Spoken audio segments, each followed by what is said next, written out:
Habiskan jatah gagalmu. Jangan kecewa karena gagal, tapi orang yang berhasil adalah orang yang bisa bangkit dari kegagalan tersebut.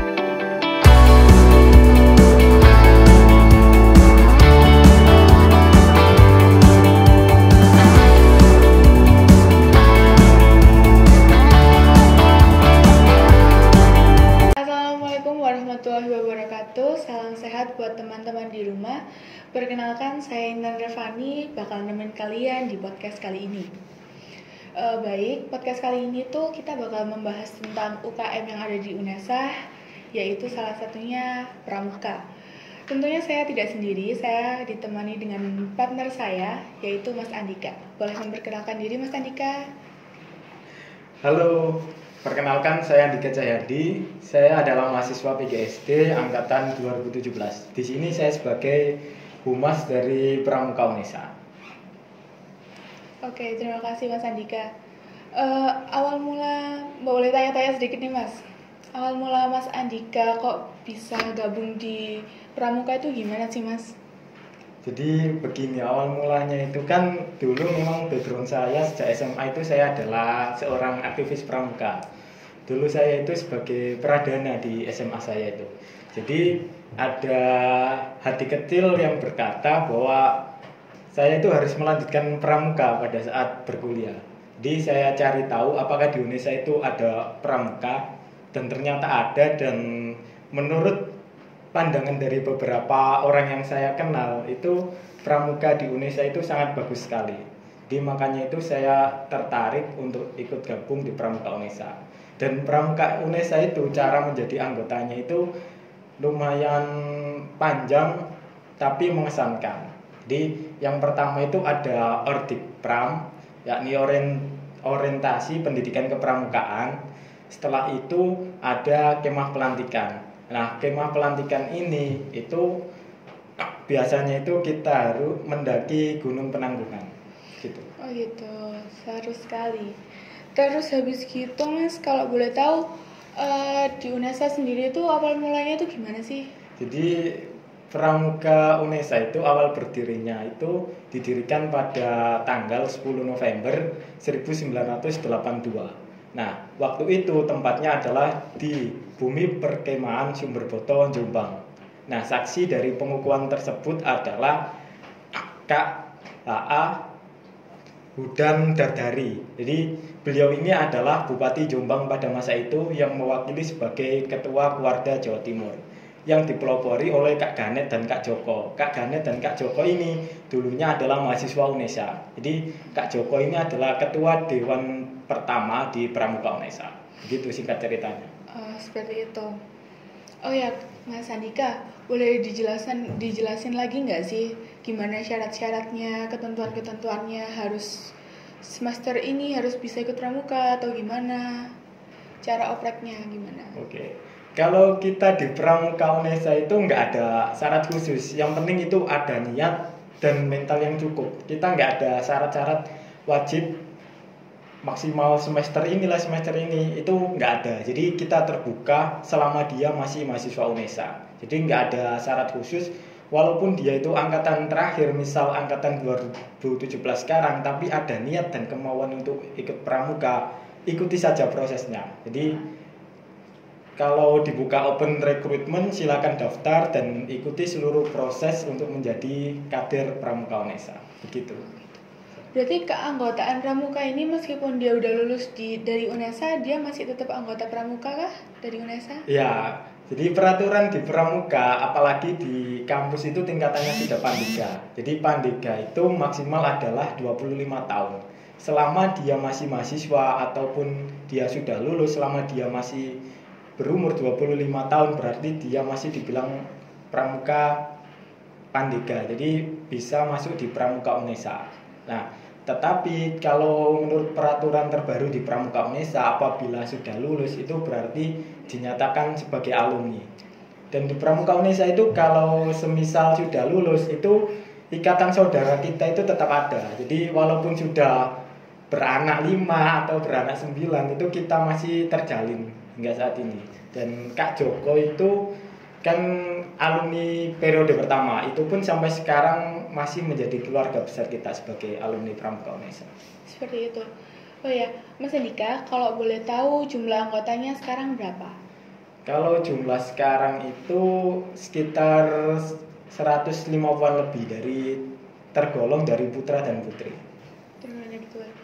Setiap semesternya selalu ada peningkatan atau gimana? Ya, namanya kita kan kegiatan itu di kampus, tentunya ada pasang ada surutnya, jadi nggak tentu, kadang ada peningkatan di tiap tahun, kadang juga ada perosotan, jadi tergantung minat dari mahasiswanya kan, karena pramuka di UNESA ini adalah sifatnya UKM dan itu kesukarelawanan dari para mahasiswa, jadi ya begitu anggotanya.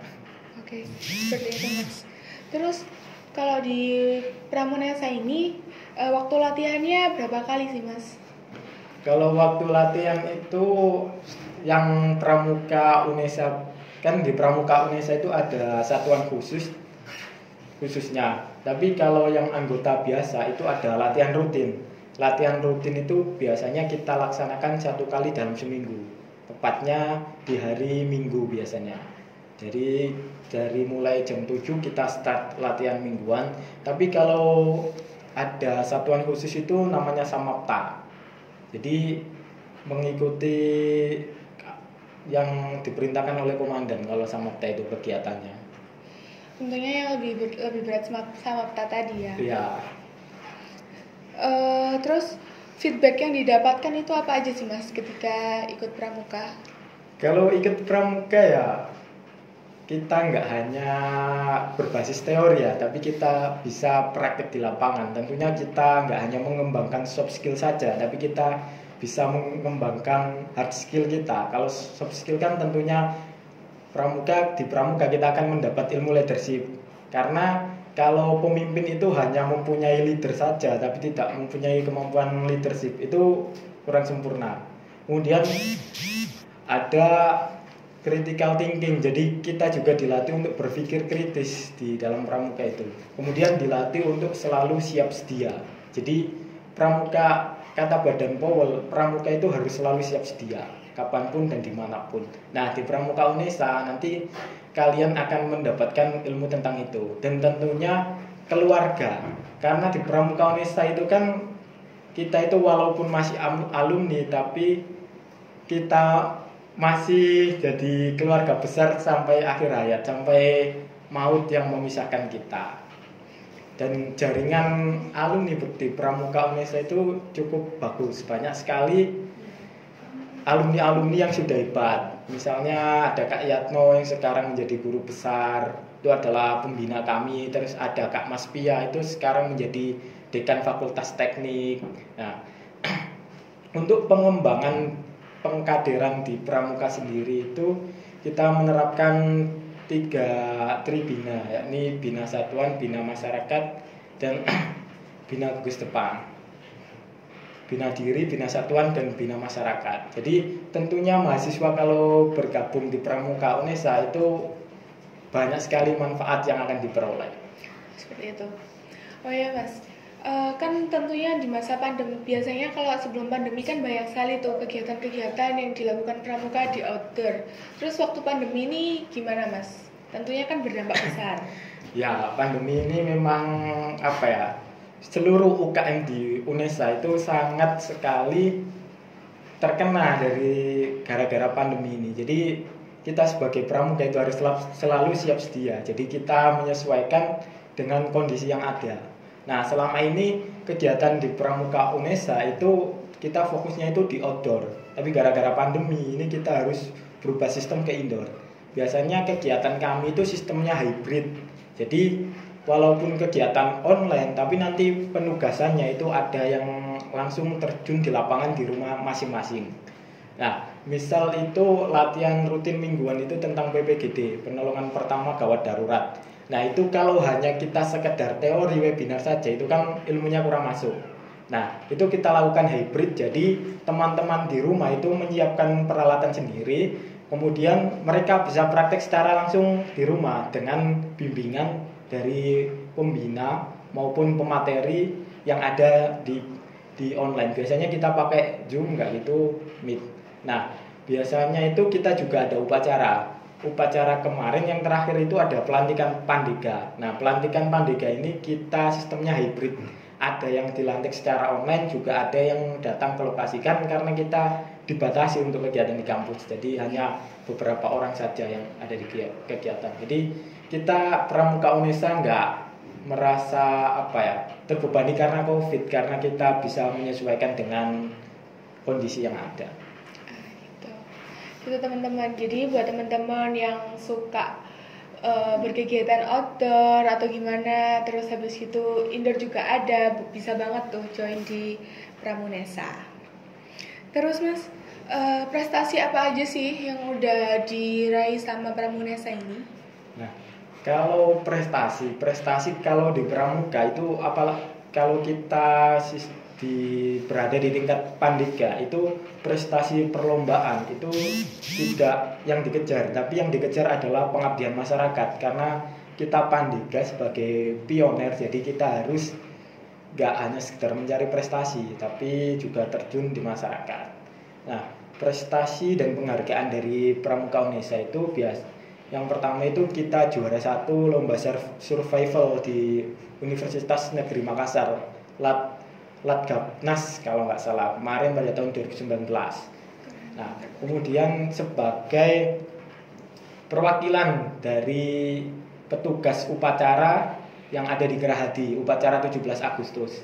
Nah, biasanya kita juga sebagai panitia kegiatan-kegiatan besar yang diselenggarakan oleh Kuarnas. Karena pembina kita kan menjabat sebagai wakil Kuarnas, Wakabina Wangsa kalau nggak salah. Jadi kita itu ikut dilibatkan dalam kegiatan tersebut. Misalnya itu lomba gugus depan unggul, itu kita sebagai panitianya. Kemudian yang kemarin itu kemah kebangsaan Jawa Timur, kita juga dijadikan sebagai panitia. Kemudian kemah pamitra nasional. Jadi kita di Pramuka Unesa itu nggak hanya sekedar prestasi kejuaraan saja, tapi prestasi pengabdian masyarakat, terutama menjadi perwakilan kepanitiaan kegiatan tingkat nasional maupun regional Jawa Timur, gitu. Oke. Dari sisi Mas Andika sendiri nih, yang paling berdampak banget manfaat dari Pramuka itu apa? Kalau dari saya itu manfaatnya itu tentang disiplin. Jadi biasanya Pramuka kan terkenal dengan disiplinnya. Nah, itu kalau di Pramuka Unesa sendiri kita itu lebih menekankan kedisiplinan. Nah, itu yang bisa membuat saya seperti ini. Kemudian jaringan. Nah, di Pramuka Unesa kan memiliki jaringan yang bagus. Jaringan di sini bukan sinyal loh ya.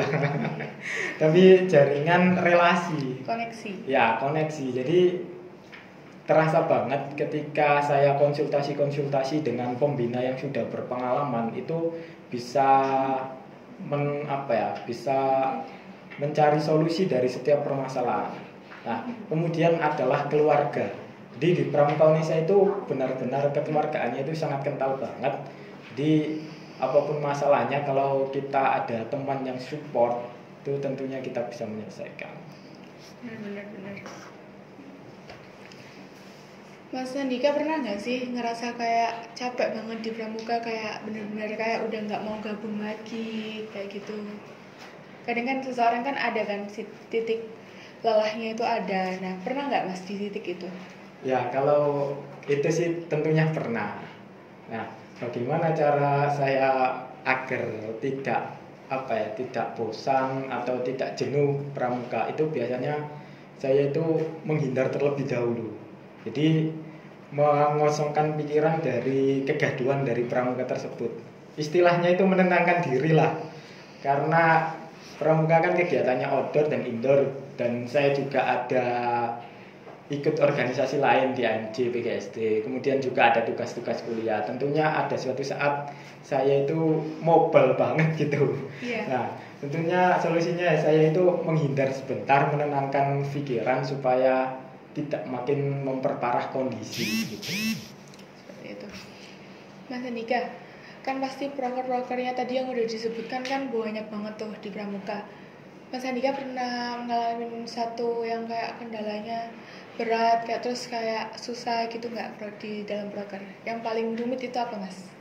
Ya, biasanya itu saya kalau di Pramuka itu kepanitiaannya itu tergabung di tim Dektok. Nah, tim Dektok kan biasanya desain-desain seperti itu, desain poster, terus buat video, kemudian hari H motret-motret. Ya tentunya kendalanya yang paling rumit adalah ide. Jadi menemukan ide dari untuk buat posternya itu, karena kegiatan Pramuka kan lumayan padat. Nah, jadi kadang setelah kegiatan ini kita ikut kegiatan ini lagi. Nah, saya kebagian di TikTok, biasanya kebanyakan di TikTok. Jadi mumetnya itu nyari ide desainnya itu biasanya. Selain dekdok, biasanya ditaruh di si apa Mas? Kalau nggak TikTok ya humas saya biasanya. Humas. Nah, humas kan berhubungan dengan banyak orang, selalu komunikasi dengan banyak orang. Pas tentunya di Pramuka diajarin caranya berbicara dengan lawan bicara seperti itu ya Mas ya? Ya, tentunya biasanya itu dalam kepanitiaan itu kita ada penasihatnya. Jadi di Pramuka itu namanya bukan panitia tapi reka kerja. Nah, di setiap bidang yang ada di reka kerja itu ada penasihatnya. Nah, di situ kita itu bisa memperoleh ilmu di sana. Jadi kita itu diajari bagaimana cara ngomong, bagaimana cara menchat atau menghubungi pemateri atau menghubungi tamu undangan begitu. Apalagi Pramuka UNESA ini kalau membuat acara itu kan mengundangnya pramuka di seluruh Indonesia. Jadi tentunya kalau kita nggak ada kesopanan dan tata cara dalam menghubungi itu kan membuat malu. Jadi diajari biasanya kita. Oke. Mas Andika, boleh nggak ajak teman-teman di UNESA buat gabung di Pramuka? Oke, boleh. Nah, untuk teman-teman mahasiswa yang saat ini masih menempuh perkuliahan di UNESA, manfaatkan kesempatanmu untuk ikut organisasi. Karena ketika kalian sudah tidak menyandang nama mahasiswa, itu tentunya kalian akan terjun ke masyarakat. Terjun ke masyarakat kalau tidak ada bekal ilmu tentang manajemen keorganisasian, tentunya kalian akan kebingungan dan bisa jadi kalian tidak bisa menjadi seseorang yang bermanfaat di masyarakat. Nah, untuk itu mari perbanyak pengalaman organisasimu. Salah satunya adalah ikut UKM Pramuka. Di UKM Pramuka banyak keuntungan yang akan kalian peroleh dan kalian bisa langsung praktik lapangan ilmu yang sudah kalian dapatkan. Nggak akan rugi kalau kalian ikut Pramuka UNESA.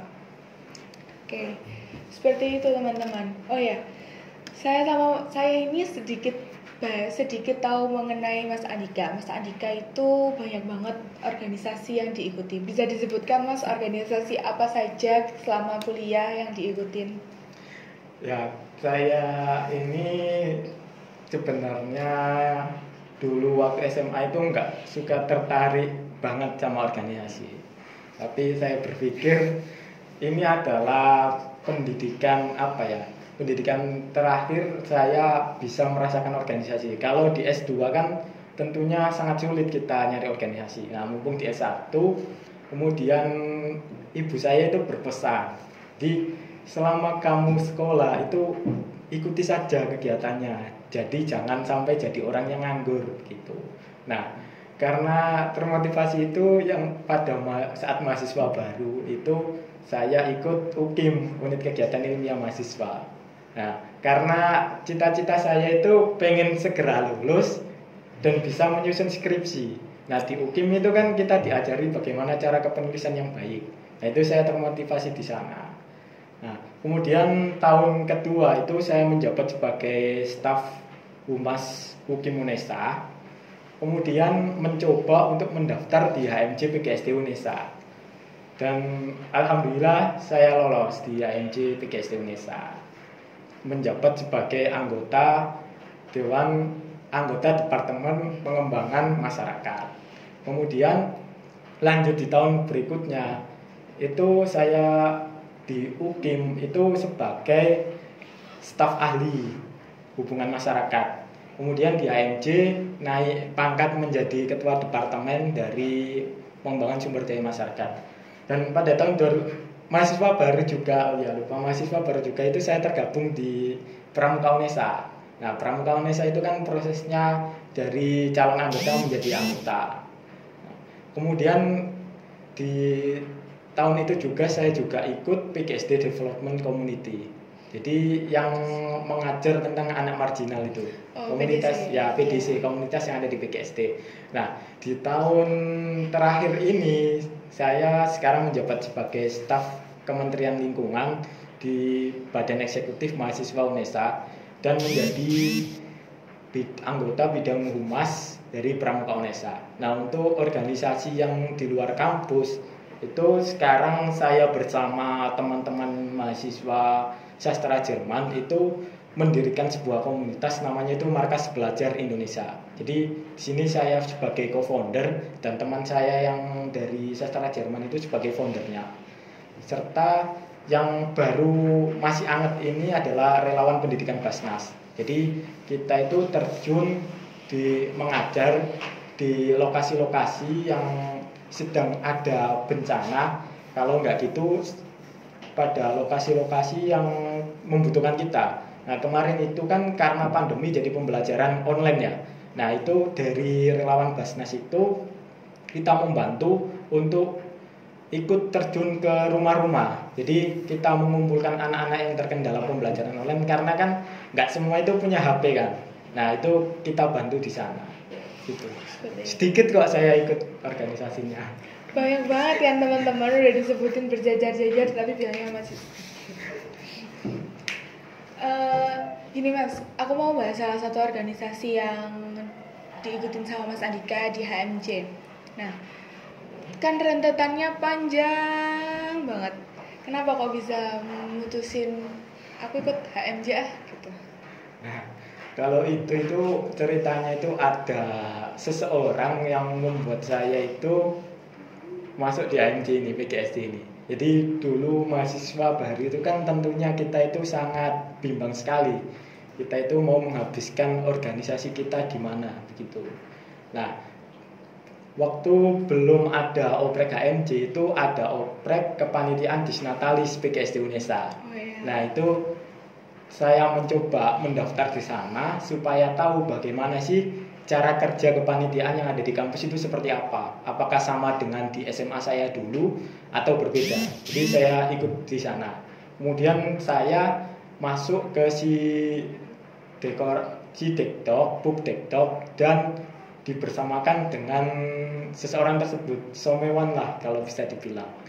Nah, kemudian setelah saya berproses di sana, itu kan dibuka open recruitment HMJ. Nah, itu saya bimbang. Sebenarnya itu saya pengen masuk di BMF. Tapi ada seseorang tadi yang saya ketemu itu menyarankan saya di HMJ saja. Nah, itu saya sudah mendownload formulir dari BMF loh. Tinggal saya ngisi, tapi seseorang itu kayak menjadi penyemangat ben aku itu masuk HMJ. Nah, ada rasa nggak enak juga karena saya kan sudah dipelajari ketika kepanitiaan Disnatalis. Nah, jadi di detik-detik akhir pendaftaran HMJ itu saya memutuskan ya wes nggak jadi daftar BMF, daftar HMJ saja gitu. Nah, jadi saya ikuti proses yang ada di HMJ itu. Kan oprek dari HMJ di PGSD UNESA ini berbeda dengan HMJ yang lain kan. Kita kan berkelas lah bisa dibilang. Kalau HMJ lain wawancara pulang. Kalau kita kan ada tes-tesnya, bisa belajar tes CPNS lah kalau bisa dibilang. Itu saya ikuti prosesnya saja dengan sabar dan lillahi ta'ala lah. Jadi di situ itu saya nggak mikir lolos, yes nek gak lolos yo cek ono organisasi liya sing nampung begitu. Dan ternyata ketika waktu pengumuman kelolosan itu saya lolos. Tapi saya itu nggak bangga karena dulu itu lolosnya itu tidak di departemen yang saya inginkan. Jadi saya dulu itu sangat tertarik sekali untuk gabung di Kominfo karena linear dengan kemampuan saya gitu, keahlian saya. Tapi kok dimasukkan Departemen Pengembangan Sumber Daya Manusia. PSDM. Iya, dan prokernya itu kan biasanya ada orientasi mahasiswa baru toh. Nah itu kan saya nggak suka sekali kalau mahasiswa baru tapi kayak diperintah-perintah suruh gini dan saya harus ikut masuk ke dalamnya kan kayak enak. Jadi agak dulu waktu pengumuman itu agak berat hati saya. Kemudian protes, tapi ya gimana lagi, mungkin takdir Tuhan membawa aku ke sana. Nah kemudian saya ikuti saja, ya saya ikuti prosesnya dan akhirnya bisa menjadi ketua departemen dan saya juga merasakan bahwa oh ini memang jalan saya dan yang bisa membawa saya hingga saat ini ya ada ada sedikit dari Anji itu yang bisa menjadikan saya seperti ini, yang bisa membentuk saya seperti ini. Seperti itu. Susah nggak sih Mas jadi kadep, apalagi PSDM? Kalau susah itu ya bisa dibilang susah, tapi kalau kita bisa menjalani bersama-sama dan tim di departemen itu saling support ya tidak ada yang susah. Jadi yang penting itu kita saling memahami kesibukan satu sama lain dan bisa memahami karakter dari masing-masing individu tersebut. Tidak ada yang susah kalau kita bersama, begitu. Yang penting adalah teamworknya. Iya. Oke. Mas Andika, suka duka sendiri di HMJ itu apa aja? Kalau dukanya itu ini, HMJ ini kan prokernya itu banyak dan dihabiskan di semester ganjil ya. Jadi susahnya itu yang bagi waktunya itu, apalagi tugas di PKSD itu juga banyak. Jadi kadang benturan gitu prokernya itu. Ya saya harus memilih mana yang harus diprioritaskan. Nah, begitu suka dukanya. Kalau sukanya itu sih banyak, kita bisa bertemu orang baru, kemudian kita juga ada link untuk di dosen-dosen di jurusan. Jadi nggak ada bisa dibilang itu sukanya itu nggak bisa dibicarakan dengan kata-kata karena langsung saya alami langsung, begitu sih. Oke. Terus Mas Andika itu saya dengar-dengar salah satu mahasiswa berprestasi PGSD. Iya loh teman-teman. Beliau itu udah sering banget ikut LKTI mana aja diikutin, terus sering banget ngajak-ngajak adik-adiknya atau teman-temannya, ayo guys ikut ini ikut itu, aktif banget. Mas Andika, boleh tahu nggak sih tips and triknya biar bisa kuliah terus bisa berprestasi kayak gitu? Ya, tipsnya itu yang pertama itu kita harus ada tujuan dan cita-cita itu kita itu mau ngapain. Nah, kemudian langkah selanjutnya itu kita harus ada target yang harus kita capai di tiap tahun. Jadi saya waktu awal kuliah itu sudah mentargetkan di tahun pertama itu saya harus ngapain, di tahun kedua saya harus ngapain, di tahun ketiga dan tahun seterusnya itu harus ngapain, begitu.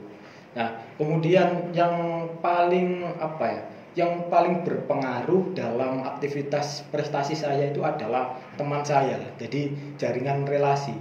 Biasanya itu saya yang diajak, bukan saya yang mengajak. Tapi kalau di PGSD itu biasanya saya yang ngajak adik-adik untuk ikutan gitu. Nah, jadi jaringan relasi itu penting. Nah, waktu dulu saya mulai karir di bidang keilmiahan, itu saya diajak oleh cutting saya, namanya itu Mas Faisal. Nah, dia itu sangat memotivasi sekali. Bayangkan dalam satu tahun itu dia memperoleh kejuaraan lebih dari 10 kali. Nah, itu saya termotivasi di sana. Dan kok nggak nyangka itu saya diajak beliau ikutan lomba gitu.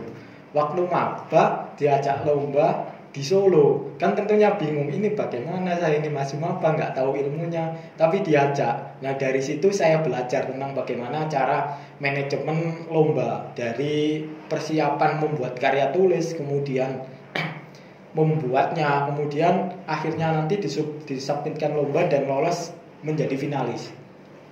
Nah kemudian setelah mencari jejaring itu kami itu harus fokus jangan sampai terpecah belah gitu. Walaupun kamu itu ada di bidang mentargetnya itu banyak, tapi harus fokusnya itu misalkan dalam bulan ini tuh kamu harus ngapain, kamu harus ngapain, kamu harus ngapain begitu. Nah, mengenai target saya tadi itu di tahun pertama itu sebenarnya saya fokuskan itu saya ingin memahami kampus terlebih dahulu sebelum saya ikut terjun di organisasi. Kemudian di tahun kedua itu saya fokuskan memang di organisasi dan tahun ketiga itu difokuskan ke prestasi. Dan yang tahun keempat itu saya fokuskan ke dunia akhir yakni skripsi. Kan kuliah itu tujuan utamanya kan agar lulus tepat waktu. Jadi nggak mau saya molor-molor. Nah waktu itu kemudian target lain itu di tiap semester itu saya harus bisa jalan-jalan kalau bisa. Walaupun nggak gratis tapi harus bisa jalan-jalan gitu. Jadi kita itu jangan hanya sekedar mencari kegaduhan dalam perkuliahan, mumet no pikir tapi tanpa holiday. Itu sangat tidak saya sarankan. Jadi walaupun kamu mumet-mumetnya itu jangan lupa selipkan holiday dalam setiap semester kamu. Bisa di tengah semester atau di akhir semester. Dan alhamdulillah target saya sudah tercapai. Tiap semester itu bisa berkeliling holiday. Walaupun kadang dibayari kampus, kadang juga bayar dengan uang sendiri. Hanya saja semester 6 kemarin saya nggak bisa kemana-mana karena corona. Iya mas, benar. Karena corona tuh pandemi itu bakal menghambat semua acara yang diadakan oleh kampus. Mas Andika, dengar-dengar kemarin baru aja menang lomba ya, bisa diceritain nggak mas? Ya, kemarin dapat berita dari mana? Dari Pak Ulhat ya? Iya. Jadi kemarin tuh alhamdulillah saya dan teman-teman itu mendapat juara 1 dari lomba poster ilmiah nasional. Jadi rangkaian lombanya itu nggak sama dengan poster yang biasanya. Kalau lomba poster biasanya itu kita tinggal submit poster kemudian nunggu juara. Tapi kalau poster ilmiah itu harus berdasarkan dari kegiatan penelitian kita. Jadi hasil penelitian kita itu dijadikan poster. Kemudian kita presentasikan, tanya jawab dengan dewan juri. Jadi awal mula ceritanya itu tahun lalu itu saya ikutan lomba poster ilmiah nasional ini. Yang penyelenggaranya itu juga sama dari UNY ini. Nah, pada tahun kemarin itu saya hanya finish di peringkat 4. Dan jarak poinnya dengan juara 3 itu hanya 2 poin. Sedangkan jarak antara peringkat 4 dan peringkat 5 itu masih ratusan. Nah, itu yang menjadi pemicu saya di tahun yang akan datang saya itu harus bisa memperoleh juara, minimal juara 3 targetnya. Nah, kemudian di semester ini karena gabut ya pandemi ya. Jadi ngajak teman-teman untuk ikut lomba poster. Nah, kebetulan kami ada ide, kemudian nyari tim-tim yang ahli. Karena kalau lomba itu kita mencari keahlian itu nggak sama rata. Misalnya kita mencari tim yang bisa karya tulis semua itu nggak bagus. Jadi kita itu harus berbeda-beda keahliannya. Tapi dengan tujuannya itu harus sama gitu. Nah, setelah itu kita bulan Juli itu submit poster dan alhamdulillah kita lolos 20 besar. Nah, setelah itu diseleksi lagi oleh dewan juri, kita lolos 10 besar. Nah, di 10 besar ini untuk memperebutkan juara 1 sampai 3 itu kita harus buat video presentasi. Nah, itu karena pandemi kita kan nggak bisa bertemu langsung, apalagi tim saya itu ada yang di Mojokerto dan ada yang di Surabaya, sedangkan saya di Lamongan. Jadi kita selama itu berdiskusinya itu ya lewat online. Baru presentasi kemarin saya bisa bertemu dengan teman saya yang di Surabaya, itu kita membuat video presentasi di Surabaya. Nah, dan yang di Mojokerto itu karena nggak dibolehin bapaknya, jadi dia itu presentasi di rumah. Nah, itu nanti kita gabung jadi satu. Setelah itu kita submit. Nah, kemudian pas tanggal 3 Oktober yang bertepatan dengan tanggal lahir saya itu penyelenggaraan kegiatannya, itu kita tanya jawab dengan dewan juri. Nah, alhamdulillah itu pada saat tanya jawab dari dewan juri itu, dewan jurinya itu welcome banget sama kita dan paham dengan apa yang kita bawa, ide yang akan kita bawa. Sebenarnya target saya itu hanya yang penting bisa juara begitu. Nah, ternyata takdir berkehendak lain kan. dan alhamdulillah tim kami menjadi juara 1, dan itu menurut saya adalah kado istimewa di tahun ini untuk saya. Menang lomba pas hari ulang tahun pasti senang-senangnya tuh banget. Iya, berkesan. Terakhir Mas Andika, closing statement sekalian motivasi buat teman-teman supaya teman-teman yang pada nonton ini di rumah terinspirasi sama Mas Andika. Oke, terima kasih. Untuk teman-teman mahasiswa yang sekarang masih ada kesempatan menyandang sebagai mahasiswa, manfaatkan waktumu sebaik mungkin, jangan hanya kuliah pulang. Kalau kuliah pulang kemudian di rumah kamu bisa produktif, itu tidak masalah. Tapi kalau kuliah pulang di rumah kamu rebahan, itu yang bermasalah. Jadi motivasi dari saya, manfaatkan waktumu buat ikut kegiatan organisasi yang bisa menunjang kemampuanmu. Gak harus ikut organisasi seperti saya, tapi ikutlah organisasi yang sesuai dengan minatmu. Kemudian ikutilah prosesnya, jangan sambat boleh tapi jangan banyak-banyak. Ikuti saja, niati lillah, dan jangan lupa kalian itu harus bisa bermanfaat untuk orang lain. Itu saja dari saya. Tetap produktif, jangan hanya sibuk, tapi kamu harus bisa produktif. Dan yang terakhir adalah habiskan jatah gagalmu. Jangan kecewa karena gagal, tapi orang yang berhasil adalah orang yang bisa bangkit dari kegagalan tersebut. Terima kasih. Oke, terima kasih banyak Mas Andika. Nah, itu dia teman-teman, semoga menginspirasi semuanya. Yang nonton juga, tuh teman-teman yang di rumah, semoga terinspirasi. Habiskan jatah gagal kalian. Buat teman-teman yang masih kuliah, perbanyak waktu organisasi kalian, habiskan waktu kalian untuk hal-hal yang berguna, hal-hal yang menunjang skill kalian. Dan sekian dari saya untuk podcast kali ini. Terima kasih. Apabila ada salah kata, kurang lebihnya mohon maaf. Wassalamualaikum warahmatullahi wabarakatuh. Sampai jumpa di podcast selanjutnya.